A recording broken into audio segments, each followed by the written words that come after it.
എല്ലാവർക്കും വിനീത നമസ്കാരം. ശ്രീമദ് ഭാഗവതം ദശമസ്കന്ധം അധ്യായം 14 ശ്ലോകം 27, 28, 29 മൂന്ന് ശ്ലോകങ്ങള് ഇന്ന് നമുക്ക് നോക്കാം. ബ്രഹ്മസ്തുതി തുടരുന്നു. നാരായണം നമസ്കൃത്യ നരം ചൈവ നരോത്തമം ദേവീം സരസ്വതീം വ്യാസം തതോ ജയമുദീരയേത്. മൂകം കരോതി വാചാലം പങ്കും ലംഘയത്തെ ഗിരിം യത്കൃപാതമഹം വന്ദേ പരമാനന്ദമാധവം. ഓം നമോ ഭഗവതേ വാസുദേവായ. ഓം നമോ ഭഗവതേ വാസുദേവായ. ഓം നമോ ഭഗവതേ വാസുദേവായ. ശ്ലോകം 27. ത്വാമാത്മാനം പരം മത്വാ പരമാത്മാനമേവ ച ആത്മാ പുനർബഹിർമൃഗ്യ അഹോജ്ഞജനതാജ്ഞതാ. ഏതൊന്നിന്റെ അധ്യാസ നിമിത്തം, അതായത് മായ കൊണ്ട് ആത്മജ്ഞാനം ഇല്ലാതായോ, ആ അധ്യാസത്തിന്റെ അപവാദം കൊണ്ട് മാത്രമേ ആത്മസ്ഫൂർത്തി ഉണ്ടാവുള്ളൂ. ഏതൊരു വസ്തുവിന്റെ പരമാർത്ഥ ജ്ഞാനം ഇല്ലാത്തത് കൊണ്ട് ഭ്രമം ജനിച്ചുവോ, ആ വസ്തുവിന്റെ ജ്ഞാനം കൊണ്ട് മാത്രമേ ആ ഭ്രമ നിവൃത്തിയും ഉണ്ടാവുള്ളൂ. ഇത് സർവ്വസാധാരണമായ ഒരു ന്യായമാണ്, അല്ലെ? അങ്ങനെ അല്ലാതെ ഒന്നിൽ നിന്നുണ്ടായ അധ്യാസം മറ്റൊന്നിന്റെ ജ്ഞാന നിമിത്തം നിവർത്തിക്കില്ല. അതുപോലെ ഇവിടെയും ആത്മാവിന്റെ പരമാർത്ഥ ജ്ഞാനം ഇല്ലാത്തത് കൊണ്ട് സംഭവിച്ച സംസാരബന്ധം ആത്മജ്ഞാനം കൊണ്ട് തന്നെ മാറുള്ളൂ എന്ന് അറിയാത്തവരെ നിന്ദിച്ചുകൊണ്ട് അവരുടെ ആ മോഹത്തെക്കുറിച്ച് ആശ്ചര്യപ്പെടുകയാണ്.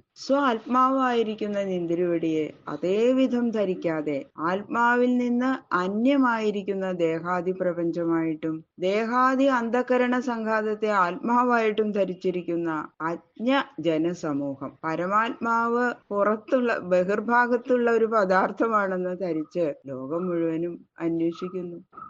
ഗൃഹത്തിന്റെ ഉള്ളിൽ നഷ്ടമായിട്ടുള്ള ഒരു പദാർത്ഥത്തെ കാട്ടിന്റെ ഉള്ളിൽ പോയി തിരഞ്ഞാൽ കിട്ടുമോ? ഇല്ലല്ലോ. അതറിയാത്ത ഇവരുടെ ആ മൂഢതയെ കുറിച്ച് ആലോചിക്കുമ്പോൾ അത്യാശ്ചര്യം ജനിക്കണം എന്ന് പറയണു. അതുകൊണ്ടാണ് ആത്മാവിനെ ആത്മാവായിട്ട് തന്നെ അറിയുക എന്നുള്ള ആ പരമാർത്ഥ ജ്ഞാന നിമിത്തം സംസാര സമുദ്ര സന്തരണം സാധിക്കണു എന്ന് പറഞ്ഞത്. ഇങ്ങനെ ആത്മജ്ഞാനം കൊണ്ട് മുക്തി ഉണ്ടാകും എന്ന് പറഞ്ഞു, അല്ലെ? അപ്പൊ ഇതുവരെ ഭക്തി കൊണ്ട് മാത്രമാണ് മുക്തി എന്നാണ് പറഞ്ഞത്. അതെന്താ ഇപ്പൊ ഇങ്ങനെ പറയണത് എന്ന് വിചാരിക്കണ്ടെന്ന് പറയാണ്. ആത്മമാഹാത്മ്യത്തെ അറിയുന്നതിനാൽ സർവാധികമായിരിക്കുന്ന ആത്മപ്രീതിയെ തന്നെയാണ് ഭക്തി എന്ന് പറയണത്. താനും ആത്മാവും ഒന്നാണെന്ന ജ്ഞാനം അത് സംഭവിക്കാതെ ഭക്തി ഉണ്ടാവില്ല. അങ്ങനെയുള്ളവർക്ക് ഭക്തി ഉണ്ടാവില്ല എന്ന്. താനും ആത്മാവും ഒന്നാണെന്ന ജ്ഞാനം സംഭവിച്ചില്ലെങ്കിൽ അങ്ങനെയുള്ളവർക്ക് ഭക്തി ഉണ്ടാവാൻ അവകാശമില്ല. ആത്മാവും ഭഗവാനും ഒന്നു തന്നെ എന്നുള്ള ആ ദൃഢജ്ഞാനം ഉറയ്ക്കും തോറും ആത്മരൂപനായ ഭഗവാനില്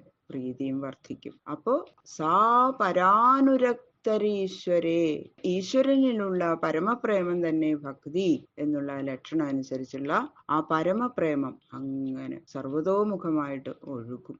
ആത്മനസ്തു കാമായ സർവം പ്രിയം ഭവതി. ആത്മസ്നേഹ നിമിത്തം സർവത്തിലും സ്നേഹം ഭവിക്കുന്നു എന്നുള്ള ശ്രുതിവാക്യം. സർവാധികമായിരിക്കുന്ന പ്രേമം ആത്മാവിൽ തന്നെ സംഭവിക്കുള്ളൂ എന്ന് ഉറപ്പിച്ചിരിക്കുന്നു. ആ ശ്രുതിവാക്യത്തിൽ അതാ പറയണത്. അതുകൊണ്ട് ആത്മാവും ഭഗവാനും ഒന്നു തന്നെ എന്നറിയുമ്പോൾ ഭഗവത്പാദത്തിലെ അചഞ്ചലമായ സർവാധികമായ ഭക്തിയും തദ്വാര മുക്തിയും. അതുകൊണ്ട് തന്നെ ഭക്തിയും ജ്ഞാനവും ഭിന്നമല്ല എന്നും കൂടി ധരിക്കേണ്ടത് വളരെ ആവശ്യമാണ്. ആരംഭ സമയത്ത് സാധന ഭക്തി, ഭജിക്കുന്നവനും ഭജനീയനായ ഈശ്വരനും ആ അവസ്ഥയിൽ വെവ്വേറെ തന്നെ. അങ്ങനെ കൂടുതൽ കൂടുതൽ ഭജിക്കും തോറും അന്തർമാലിന്യം നീങ്ങും. അപ്പോ ഈശ്വരനിൽ നിന്ന് ഭക്തൻ ഭിന്നനല്ല എന്ന് അനുഭവപ്പെടും. ഈ അവസ്ഥയില് പരാനുരക്തി എന്ന ആ സാധ്യനില കിട്ടും. അതിനപ്പുറത്തേക്ക് സാധിക്കേണ്ടതായിട്ട് മറ്റൊന്നുമില്ല എന്ന് മനസ്സിലാവും. അതുകൊണ്ട്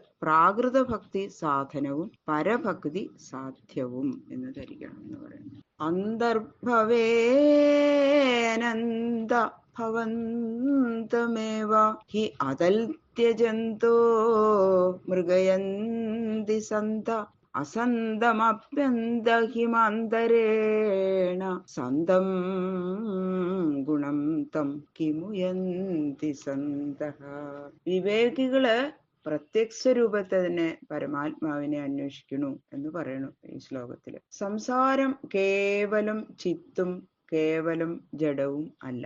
ചിത്ത് ജഡാത്മകമാണ്, അത് തന്നെയാണ് ദേഹവും. അങ്ങനെ ചിജ്ജഡാത്മകമായിരിക്കുന്ന ഈ ദേഹത്തിൽ സജ്ജനങ്ങള് ഭഗവാനെ തിരഞ്ഞ് അറിയണു. എങ്ങനെയെന്നാൽ ചിതന്വേഷണത്തിനായി തുനിയുന്ന സത്തുക്കള്, അതായത് മുമുക്ഷുക്കള്, ചിത്തല്ലാത്ത ജഡങ്ങളെ, അതായത് ദേഹാന്ത്യകരണ സംഘാതത്തെ മുഴുവനും അത് ചിത്തല്ല എന്നറിഞ്ഞ് തള്ളിക്കളയും. ഇതിനാണ് അപവാദം എന്നു പേര്. ഇങ്ങനെ ജഡങ്ങളെ നീക്കി നീക്കി ആ ചിത്തിനെ അറിയണു. സത്തായ ചിത്തിനെ അറിഞ്ഞാ പിന്നെ സത്തായ ചിത്തിനെ അറിഞ്ഞാൽ മതിയല്ലോ. അപ്പൊ ജഡങ്ങളെ നീക്കം ചെയ്യേണ്ടുന്ന ആവശ്യം എന്താ? അത് വിചാരിക്കണ്ട. അധ്യാസത്തിന്റെ അപവാദം കൂടാതെ അധിഷ്ഠാനത്തിന്റെ ജ്ഞാനം ഉണ്ടാകുന്നതല്ല എന്നുള്ളതിൽ അത് ഈ സത്തുക്കൾക്ക് മനസ്സിലാവും. സത്തുക്കളുടെ പ്രവൃത്തി തന്നെയാണ് പ്രമാണം.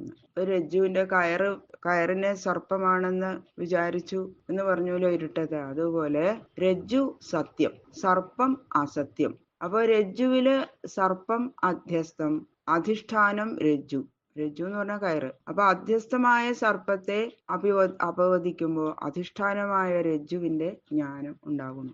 ഇതുപോലെ ദേഹാദിപ്രപഞ്ചം അധ്യസ്ഥം, ആത്മാവ് അധിഷ്ഠാനം. അധ്യസ്ഥമായ പ്രപഞ്ചത്തിന്റെ അപവാദം സിദ്ധിക്കുമ്പോൾ അധിഷ്ഠാനമായ ആത്മാവിന്റെ യഥാർത്ഥ ജ്ഞാനം ഉണ്ടാകുന്നു. അതുകൊണ്ട് ദേഹം എന്ത്, മനസ്സെന്ത്, ബുദ്ധി എന്ത് എന്നിങ്ങനെ വിചാരിച്ച് ദേഹാദികളൊന്നും ആത്മാവല്ല ജഡങ്ങളാണ് എന്ന് നിശ്ചയിക്കുന്നതായ ആ വിചാരം കൊണ്ട് ചിത് ജഡസ്വരൂപമായ ആ ദേഹാദി പ്രപഞ്ചത്തിൽ നിന്ന് ജഡങ്ങളെ നീക്കിയാൽ മാത്രമേ പ്രത്യക്ഷരൂപനായ ആത്മാവിനെ അറിയാൻ കഴിയുള്ളൂ. അതുകൊണ്ട് സത്തിന്റെ ജ്ഞാനത്തിന് ഹേതുവായ അപവാദം വിചാരത്താൽ ചെയ്യേണ്ടതാണ്. ഇതാണ് ജ്ഞാനയോഗ പദ്ധതി. പ്രേമിക്കത്തക്കതായ വസ്തു ഏതാണെന്ന് ഭക്തൻ തിരയണു. സ്വയമേവ പ്രകാശിക്കുന്ന വസ്തു ഏതാണെന്ന് ജ്ഞാനേച്ഛു തിരയുന്നു. വാസ്തവത്തിൽ രണ്ടും ഒന്ന് തന്നെയാണ്. സ്വതസിദ്ധമായ പ്രകാശം തനിക്കില്ല എന്നുള്ള തെറ്റായ ബോധ നിമിത്തമാണല്ലോ ജീവൻ ഈശ്വരനെ സേവിക്കണത്, അല്ലെ?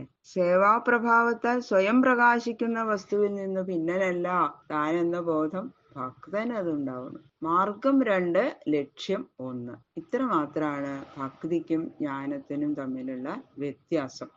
അഥാപിതേ ദേവ പദാംബുജദ്വയത് പ്രസാദലേശാനുഗൃഹീത ഏവ ഹി ജാനാതി തത്വം ഭഗവൻ മഹിംനോ ന ചാന്യേകോപി ചിരം വിചിന്വൻ.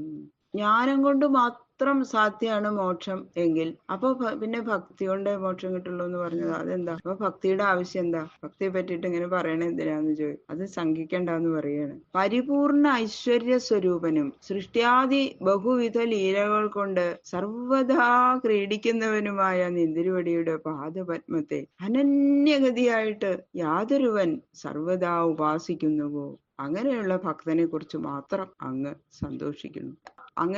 അങ്ങനെയുള്ള കാരുണ്യം അനുഭവിക്കാനുള്ള ഭാഗ്യം സിദ്ധിച്ച ഒരാള് മാത്രം ഭഗവാനെ അവിടുത്തെ മാഹാത്മ്യം അറിയണം. അങ്ങനെ അല്ലാത്തവൻ ഏകാന്ത സ്ഥലത്തിൽ ഏകനായിട്ടിരുന്ന് വളരെ കാലം തപസ് ചെയ്തുകൊണ്ടിരുന്നാലും അവൻ നിന്തിരുവടിയുടെ തത്വം അറിയുന്നില്ല. അതുകൊണ്ട് അങ്ങയുടെ പാദപത്മത്തിൽ അങ്ങയുടെ പാദപത്മത്തിൽ ഭക്തി തന്നെ ഉണ്ടായി വരണം. ഭക്തിയാ മാം അഭിജാനാതി യാവാൻ യശ്ചാസ്മി തത്വത എന്ന് ഭഗവാൻ തന്നെ ഉപദേശിച്ചിട്ടുണ്ടല്ലോ പറയുന്നു. ബാക്കിയുള്ള ശ്ലോകങ്ങള് നാളെ നോക്കാം. സർവത്ര ഗോവിന്ദ നാമ സങ്കീർത്തനം.